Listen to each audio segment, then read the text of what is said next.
আজকে আমরা এই হেয়ারে কেরা স্মুথ করব। আর ইনি 1 বছর কি 1.5 বছর আগে স্মুথনিং করেছিলেন হেয়ারে।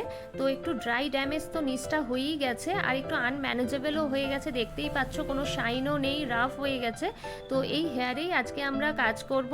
আমরা লরিয়াল এবং জিকের কম্বাইন্ডভাবে দুটো প্রোডাক্ট মিলিয়ে আমরা কেরা স্মুথটা করব। তো তোমাদের সঙ্গে অবশ্যই শেয়ার করে নেব যে কীরকম এসছে। আর আমাদের কিন্তু নিহারিকায় পুজোর বুকিং স্টার্ট হয়ে গেছে। আজকে আমাদের হলো কেরা স্মুথ। তোমরা সবাই জানো স্মুথনিং করা হয় এবং তার উপরে কেরাটিন করা হয়, ট্রিটমেন্ট দেওয়া হয়, যাতে স্মুথনিং এর ড্যামেজ ব্যাপারটা পুরোটাই নষ্ট হয়ে যায়, গিয়ে একটা হেলদি হেয়ার চলে আসে, যাতে ট্রিটমেন্টটা হয়ে যায়। তো নিহারিকায় দেখো আজকে কেরা স্মুথই হলো। তো কেরা স্মুথের রেজাল্ট দেখো তোমাদের কিরকম লাগছে দেখতে। আর আমি ফ্রন্ট থেকেও একটু দেখাবো।